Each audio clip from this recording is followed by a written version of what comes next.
करतात आणि मग पूजा करतात. पहिलं यज्ञामध्ये गायी मारल्या आणि खाल्ल्या आणि आता गोमाता की जय म्हणतात. बुद्धाला विरोध केला आणि मग अवतार मानलं.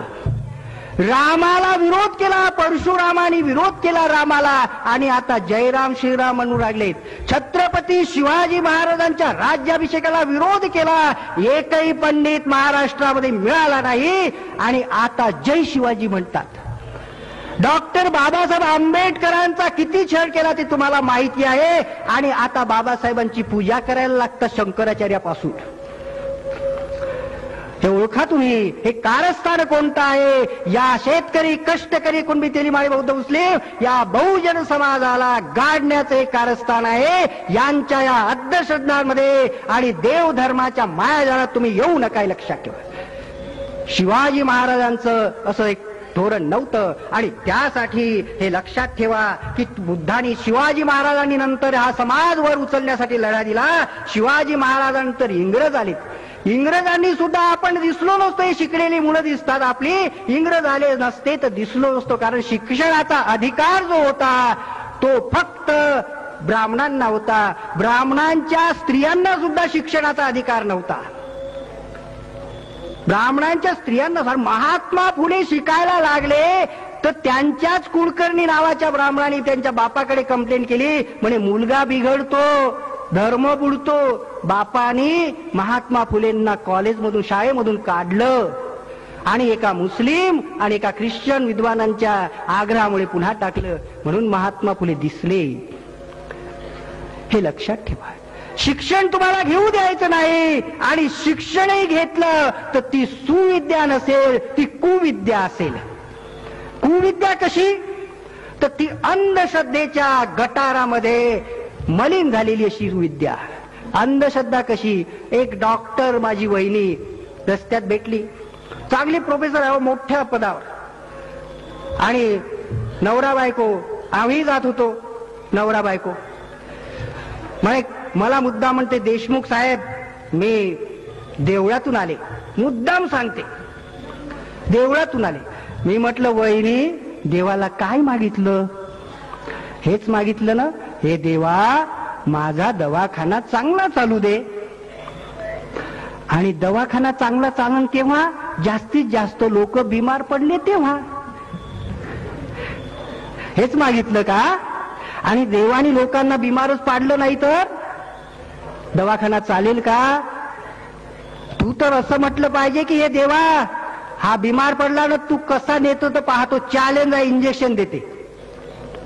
हिम्मत पाहिजे. पण यांचं नॉलेज कमी पडतं. मग हे देवाच्या नावाने ईश्वराची कृपा असेल, अरे तू कशासाठी आहेस? मग ईश्वराकडेच नेलं असतो, तुझ्याकडे स्वाती कशाला आणलं? तुझं नॉलेज कमी पडतंय आणि म्हणून तुम्ही बोंबा मारता देवाच्या नावाने. हा देवानी माणूस निर्माण केला नाही. वस्तुस्थिती अशी आहे की माणसानंच देव निर्माण केला. तुम्ही विश्वास ठेवू नका, तुम्ही विचार करा. तुम्ही विचार करा, मी सांगितलेलं आहे. माझा आग्रह नाही, परंतु देशमुख नावावर जाऊ नका. एका अतिशय गरीब कष्टकरी शेतकऱ्याचा मुलगा आहे आणि विद्येची कास धरल्यामुळे आज आम्ही सगळे कुटुंबाच्या कुटुंबात 50-60 हजार सगळ्यांची सॅलरी धरली ती येते. असं काही शिक्षण विद्या देवबापा करत बसलो असतो तर एखाद्या शेतामध्ये कोणाच्या म्हशी चारत बसलो असतो.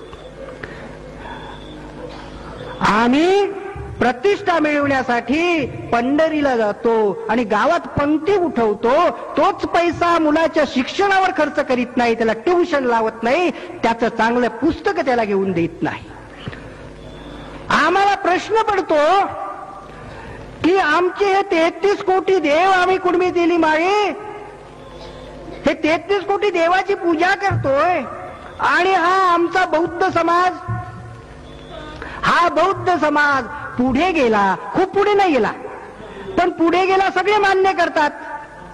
हा पुढे गेला हे सगळे मान्य करतात. बौद्ध सुधारले, प्रगत झाले, खूप नाही गेलेत, पुष्कळ मागे आहेत अजून, पण इतरांच्या मानाने, कुणबी तेली वगैरे मराठ्यांच्या मानाने पुढे गेलेत ते.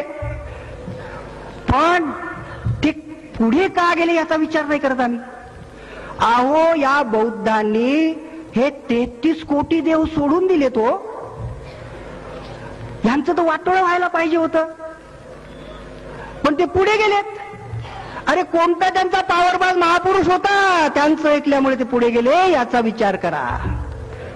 आणि ते पावरबाज महापुरुष डॉक्टर बाबासाहेब आंबेडकर, त्यांच्या शिक्षणाला मराठा कुणब्यांचा राजा छत्रपती शाहू महाराज यांनी मदत केली. हे बाबासाहेब महापुरुष ज्यांच्या शिक्षणाला आमच्या राजाची मदत झाली, ते जागतिक कीर्तीचे महापुरुष झालेत, याचा आम्हालाही अभिमान पाहिजे. परंतु इथल्या उच्च वर्गाने बाबासाहेबांबद्दल आमच्या मनामध्ये आकस निर्माण केलाय, तिरस्कार निर्माण केलाय. कारण आम्ही एक होऊ नयेत, आम्ही सगळ्या जातीतले लोक एक होऊ नयेत, आणि एक झालो तर ते दिल्लीची सत्ता आम्ही आपल्या मनासारखे तिथे कायदे करू शकू. हे होऊ नये यासाठी हे कारस्थान आहे. हे आपण ओळखा. आणि या दृष्टीनं आज आपल्याला हे शिक्षण मिळू नये ह्यासाठी सुद्धा प्रयत्न होतात. आणि जैसे थे स्थिती कायम राहावी अशी परिस्थिती निर्माण होते. इथे समाज परिवर्तन नको आहे तसंच ठेवा. ईश्वराची कृपा, देवाची करणी, नारळात पाणी. मुलगा नापास का झाला तर कुंडलीत शनीचा चक्कर होता, नमका ग्रह चक्कर असता, फत्राचा चक्कर, अभ्यास नाही केला म्हणून नापास झाला. अशा तऱ्हेच आम्हाला सांगण्यात येतं जैसे थे स्थिती राहावी. समाज परिवर्तन आम्हाला पाहिजे आहे. आणि एवढा मुद्दा सांगून मला वाटतं मी माझं महाराजांच्या संमतीनं संपवतो, कारण उद्याही बोलायचं आहे, परवाही बोलायचं आहे. लक्षात ठेवा, समाज सेवा आणि समाज परिवर्तन याच्यामध्ये फरक आहे. आम्हाला समाज परिवर्तन पाहिजे आहे. समाजसेवा म्हणजे एखाद्या इमारतीला आग लागली तर ती विझवणं ही समाजसेवा आहे. पण एक म्हणतो अरे थांबा, थांबा म्हणतो, तूच नाही लावलेली का आग? अरे नाही थांबा, तुम्ही आग विझवता पण ते आग लावणारे तिथे लपून बसले आहेत, त्यांना पकडा. आग विझवणं समाजसेवा आहे, आग लावणारे पकडणं हे समाज परिवर्तन आहे. पण ज्यांना आग लावणारे पकडायचे नाहीत ते आग विझवण्याच्या समाजसेवेच्या गोष्टी करतात.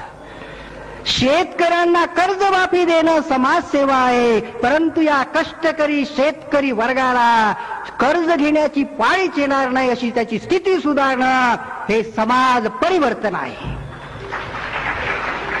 बेकाराला नोकऱ्या देणं ही समाजसेवा आहे, परंतु या देशात कोणाचाही मुलगा बेकार राहणार नाही अशी परिस्थिती निर्माण करणं हे समाज परिवर्तन आहे. भिकाऱ्याला भीक देणं समाजसेवा आहे. पुण्याचं काम म्हणत असाल तर म्हणा, कोणी शिकवलं असेल तुम्हाला तर. पण भिकाऱ्याला भीक देणे ही समाजसेवा आहे, परंतु या देशामध्ये कोणालाही भीक मागण्याची पाळी येणार नाही अशी त्याची स्थिती सुधारणं हे समाज परिवर्तन आहे. जे शिवाजी महाराजांना हवं होतं, जे स्वामी विवेकानंदांना हवं होतं, जे शुकदास महाराजांना हवं आहे, जे आपल्यालाही हवं असावं असं मला वाटतं. आणि इथं मी माझं संपवतो. काही चुकलं असेल, कुठं दुखलं असेल